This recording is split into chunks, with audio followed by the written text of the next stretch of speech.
welcome to Brain Roots IAS. Today we will study brand ambassador liability. तो ये topic आपके exams के लिए स्पेशली जीएस पेपर 2 और 3 के लिए बहुत ही इंपॉर्टेंट है। चलिए देखते हैं कि आज हम इसको कैसे कवर करेंगे। सबसे पहले हम समझेंगे कि आखिर ये सेलिब्रिटी एंडोर्समेंट्स और उनकी लायबिलिटी का मामला है क्या। फिर इसकी लीगल बैकबोन यानी कि द कंज्यूमर प्रोटेक्शन एक्ट 2019 उसके की प्रोविजंस को देखेंगे। इसके बाद इसको एक रियल लाइफ केस से जोड़ेंगे, द मन्नापुरम फाइनेंस केस। उसमें हाई कोर्ट की रीजनिंग क्या थी उसे ब्रेक डाउन करेंगे और आखिर में इस पूरे एनालिसिस से हमारे लिए एज यूपीएससी एस्पिरेंट्स क्या इंपॉर्टेंट टेकअवेज है उस पर बात करेंगे। तो चलिए शुरुआत करते हैं हमारे पहले सेक्शन से, सेलिब्रिटी एंडोर्समेंट्स और लायबिलिटी। इसके पीछे का जो कोर डिलेमा है उसको समझते हैं। यहां पर एक बहुत ही बेसिक लेकिन क्रूशियल सवाल उठता है। मान लीजिए आपने किसी सेलिब्रिटी को एक एड में देखा और उनसे इन्फ्लुएंस होकर कोई प्रोडक्ट खरीदा।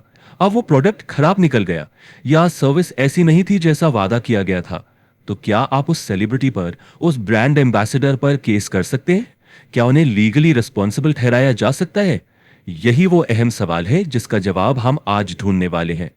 अब इस सवाल का जवाब हमें मिलता है हमारी लीगल फ्रेमवर्क में। तो चलिए सेक्शन 2 में चलते हैं, the consumer protection act of 2019। यही वो कानून है जो इस पूरे मामले की बुनियाद है। सबसे पहले तो ये समझना जरूरी है कि ये एक्ट नया है। इसने 1986 के पुराने एक्ट को रिप्लेस किया। अब सवाल ये है कि इसकी जरूरत क्यों पड़ी? मार्केट्स बदल गए थे, e commerce, digital ads, complex supply chains आ गए थे। तो इन नए चैलेंजेस से डील करने के लिए एक मॉडर्न कानून की जरूरत थी।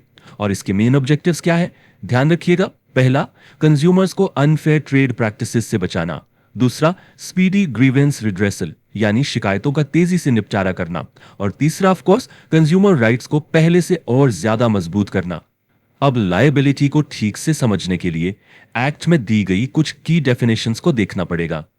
सबसे पहली डेफिनेशन है एंडोर्समेंट की, जो सेक्शन 2 सबसेक्शन 18 में दी गई है।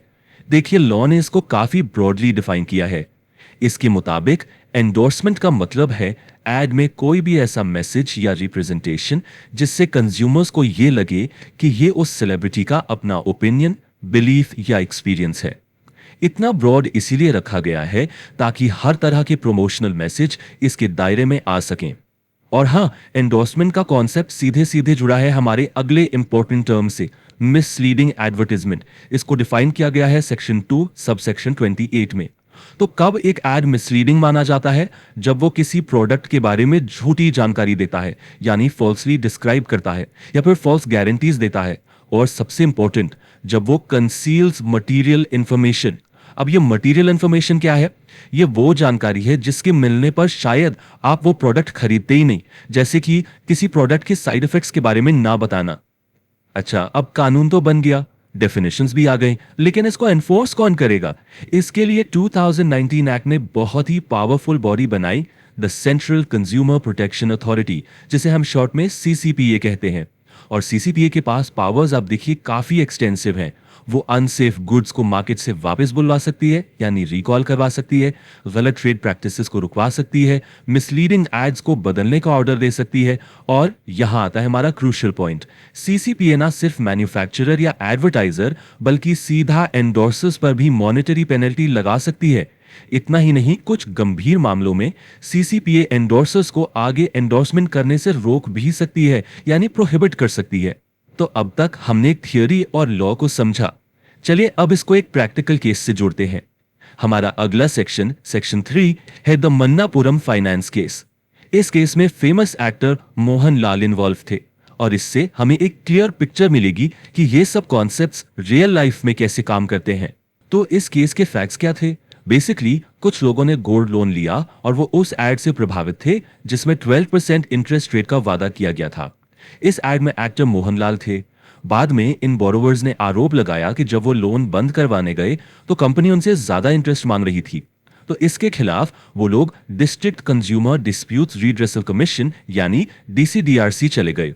उनकी कंप्लेन थी डेफिशिएंसी ऑफ सर्विस और अनफेयर ट्रेड प्रैक्टिस के लिए। और इंपॉर्टेंट बात यह है कि उन्होंने कंपनी के साथ साथ ब्रांड एम्बेसडर मोहन लाल को भी इसमें पार्टी बनाया। जब डीसीडीआरसी ने कहा कि मोहनलाल के खिलाफ केस चल सकता है, तब वो इस ऑर्डर के अगेंस्ट केरला हाई कोर्ट गए।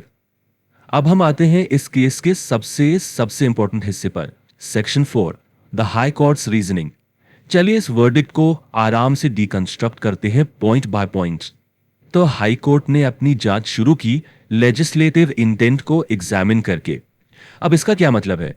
कोर्ट ने यह समझने की कोशिश की कि जब पार्लियामेंट ने यह कानून बनाया था तो उनका इरादा क्या था, और यहां कोर्ट ने एक बहुत ही क्रूशियल चीज नोट की।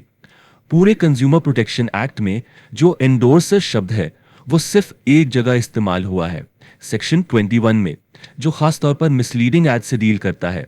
यह शब्द डिफिशिएंसी ऑफ सर्विस या अनफेयर ट्रेड प्रैक्टिस वाले हिस्सों में कहीं भी नहीं है। तो कोर्ट ने माना कि यह एक डेलिबरेट लेजिस्लेटिव चॉइस था, मतलब पार्लियामेंट ने जानबूझकर एंडोर्सर की लायबिलिटी को सिर्फ मिसलीडिंग एड्स तक ही रखा है। इसी बेसिस पर कोर्ट ने अपने वर्डिक्ट में बिल्कुल साफ कर दिया।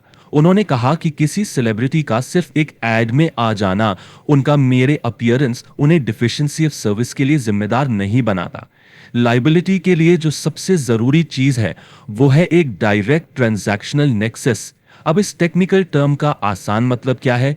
ट्रांजैक्शनल नेक्सस का मतलब है कि क्या उस सेलिब्रिटी का कंज्यूमर के साथ ट्रांजैक्शन में कोई डायरेक्ट रोल था? क्या उन्होंने लोन की शर्तें तय की? क्या इंटरेस्ट रेट उन्होंने डिसाइड किया? जवाब है नहीं। इस केस में ऐसा कुछ नहीं था। उनका रोल सिर्फ एड में दिखने तक का था। तो देखिए इस वर्डिक्ट से हुआ क्या। कोर्ट ने दो अलग अलग लीगल इश्यूज के लिए दो बिल्कुल अलग रास्ते बना दिए। एक तरफ है डेफिशिएंसी ऑफ सर्विस के मामले। ये मामले हैंडल करते हैं कंज्यूमर कमीशंस, और इनके लिए एक डायरेक्ट ट्रांजैक्शनल लिंक का होना जरूरी है। वहीं दूसरी तरफ अगर मामला मिसलीडिंग एडवर्टाइजमेंट का है जिसमें एक एंडोर्सर इन्वॉल्व है, तो वो मामला सीसीपीए के पास जाएगा और उसकी लायबिलिटी सेक्शन 21 के तहत देखी जाएगी। तो ये दो अलग प्रोसीडिंग्स है जिनको दो अलग अथॉरिटीज देखेंगी। बिल्कुल क्लियर सेपरेशन। लेकिन हां, इसका मतलब ये बिल्कुल नहीं है कि ब्रांड एम्बेसडर्स की कोई जिम्मेदारी ही नहीं है। बिल्कुल है, और वो आती है सेक्शन 21(5) के अंदर। ये उन्हें एक बचाव का रास्ता देता है जिसे कहते हैं ड्यू डिलिजेंस डिफेंस। अब ये ड्यू डिलिजेंस क्या चीज है? देखिए, इसका मतलब है कि एक सेलिब्रिटी मिसलीडिंग एड की पेनल्टी से बच सकता है अगर वो ये साबित कर दे कि एड को एंडोर्स करने से पहले उसने उस एड में किए जा रहे दावों की सच्चाई को परखने के लिए जरूरी कदम उठाए थे। बेसिकली उन्हें प्रूव करना पड़ेगा कि उन्होंने अपना होमवर्क किया था, और यहां पर the burden of proof is on the celebrity.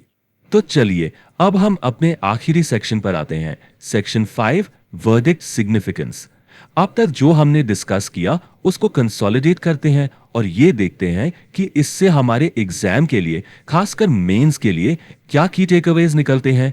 अगर आपको मेंस में इस पर आंसर लिखना हो तो ये वर्डिक्ट आपको 3 बहुत ही सॉलिड एनालिटिकल पॉइंट्स देता है।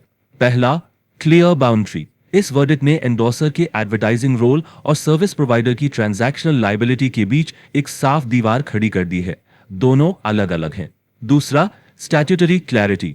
इसने ये कंफर्म कर दिया है कि कानून के मुताबिक एंडोर्सर की लायबिलिटी सिर्फ और सिर्फ सेक्शन 21 के अंडर सीसीपीए के सामने होने वाली प्रोसीडिंग्स तक ही सीमित है। और तीसरा और बहुत important point, preserves legislative intent. यहां कोर्ट ने लॉ को एक्सपैंड नहीं किया, उन्होंने पार्लियामेंट के इरादे को रिस्पेक्ट किया, उनकी लिखी हुई बात को ही इंटरप्रेट किया। इस तरह से उन्होंने सेपरेशन ऑफ पावर्स के प्रिंसिपल को बनाए रखा। तो ये पूरा एनालिसिस हमें एक बहुत ही अहम सवाल पर लाकर खड़ा कर देता है, और ये एक ऐसा सवाल है जिसे आप अपने एसे या मेंस के आंसर में एक पावरफुल कंक्लूजन के तौर पर इस्तेमाल कर सकते हैं। सवाल ये है कि क्या ये वर्डिक्ट एक सेलिब्रिटी के इमेंस इन्फ्लुएंस, उनके जबरदस्त प्रभाव और कंज्यूमर्स के प्रति उनकी लीगल अकाउंटेबिलिटी यानी कानूनी जवाबदेही के बीच एक सही बैलेंस बना पाता है? इस पर जरूर विचार कीजिएगा। If you found this lecture helpful, like, share and subscribe to the channel.